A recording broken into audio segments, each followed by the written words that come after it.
But there's another topic that trended that I would have loved us to enter if we have time. It's a short topic. Okay. It's a short topic. All right.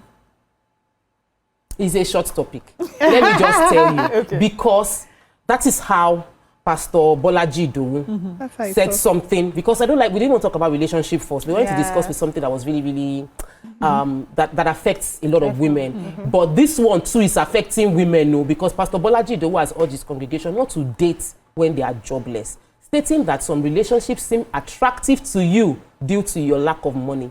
He believes that if one is financially stable, they wouldn't embark on some relationships. That many relationships are not love-induced, but hunger-induced. He also notes that a crump of scarcity mentality is real, where one is poor. Small things will satisfy them easily, and then they settle for less. So what are your thoughts on this sermon? Because, so poor people are not worthy of love, right? No, I'm just asking. Is that not worthy of love? The conversation is that when you are in a place of poverty, somebody giving you water will be like they've given you gold, diamond, rubies. And you might end up getting into a relationship because of hunger, because the person is feeding your family. Many people have married the wrong person because the person is their only financial support. When you are jobless and you cannot make financial decisions on your own, and you go into a relationship and you're judging that person's ability to take care of you, it's not based on love. It's hunger that is determining that relationship.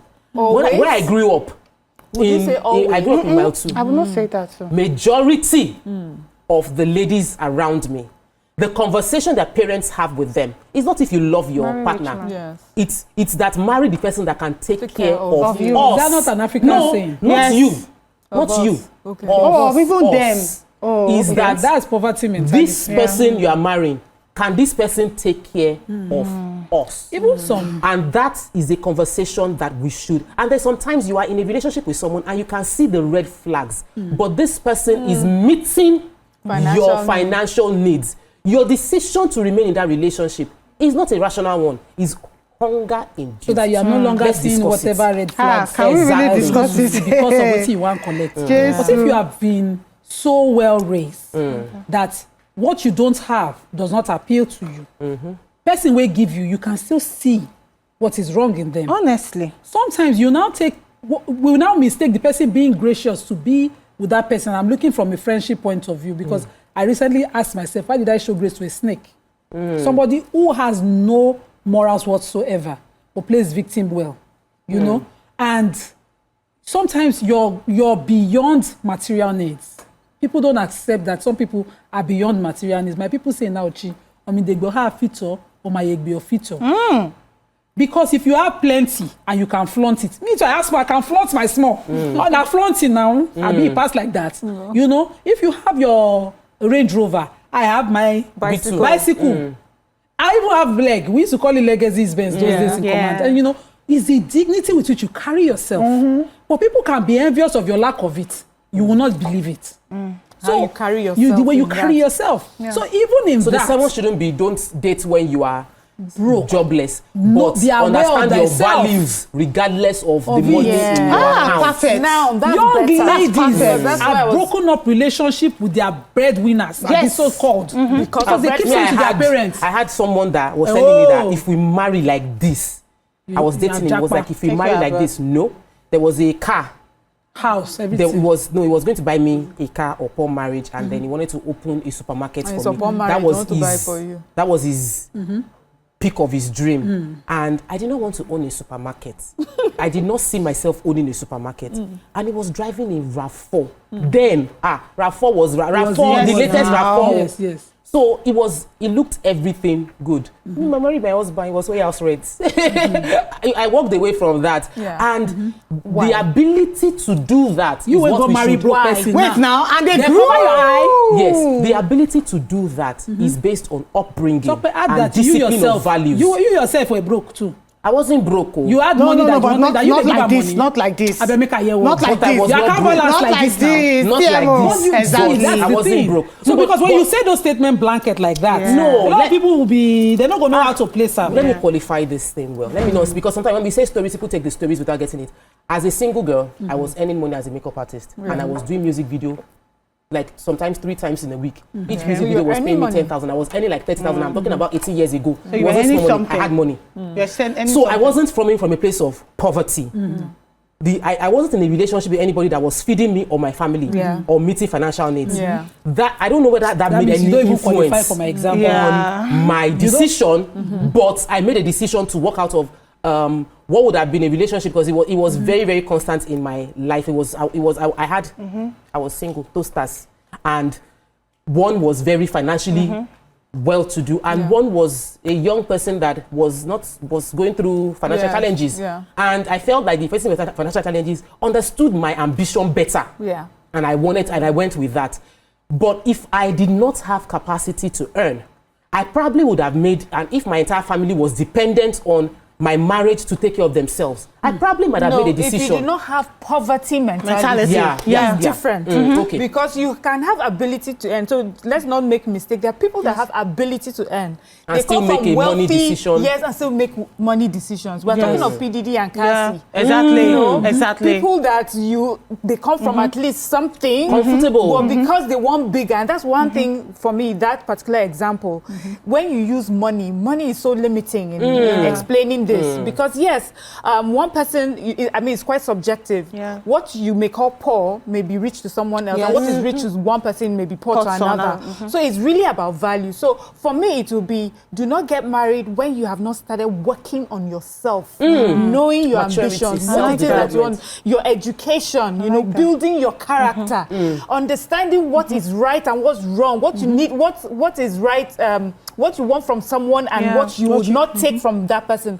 So make sure that you are working on yourself first before you marry someone else, because then your decision, because money decision is not always when you marry someone poorer. Sometimes you can make a money decision for someone richer. Do you understand? So meaning this person can take care of you and he looks like he has everything, but it's the wrong decision for you.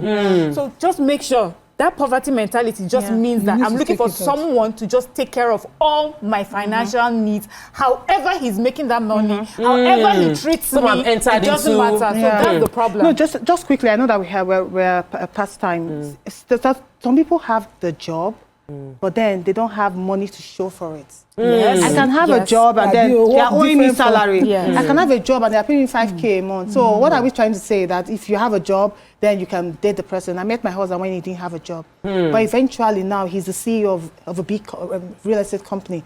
So please, like she said, follow somebody who has discipline, who is disciplined, who has integrity, who is kind, and who is caring, and who has prospect, to be honest. Some people might just say, I want to buy a car, but then do they have that vision? Do they have it? It's not just about having a job, please. So true.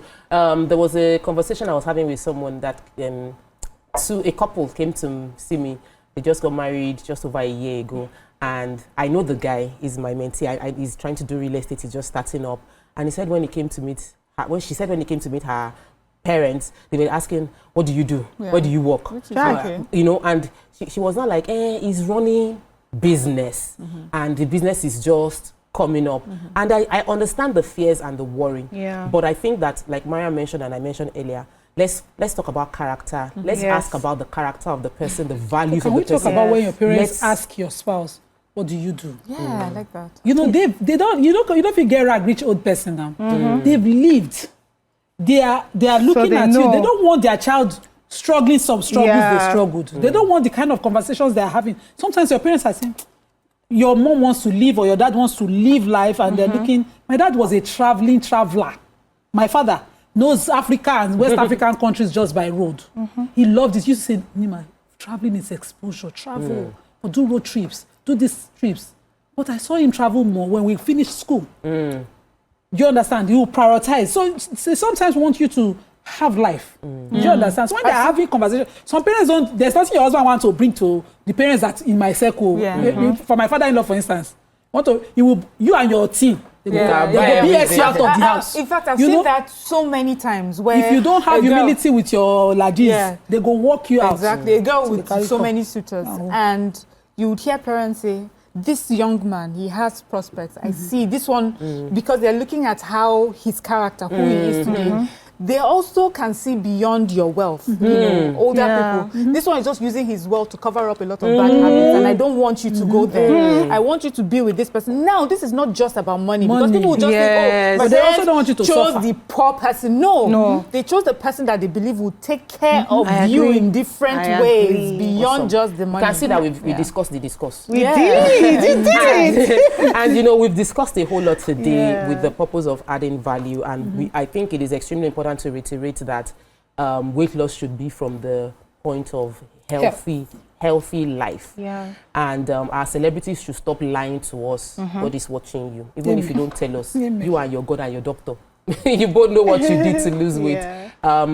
We spoke against body shaming extensively, saying have that conversation with a positive spin.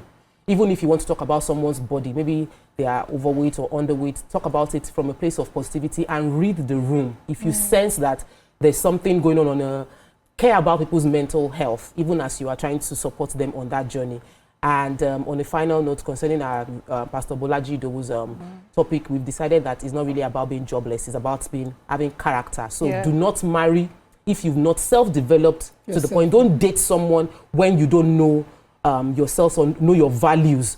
Make decisions of relationship not based on if the person has money or doesn't have money. Make it based on if the person has value and the kind of character, because guess what? The person you marry is going to parent your child. The person is going to determine whether your life is going up or your children are going down. Or is going fast. Make a decision based on values. Some rich men abuse their children for rituals. Thank you so much, ladies, for a very interesting show. See,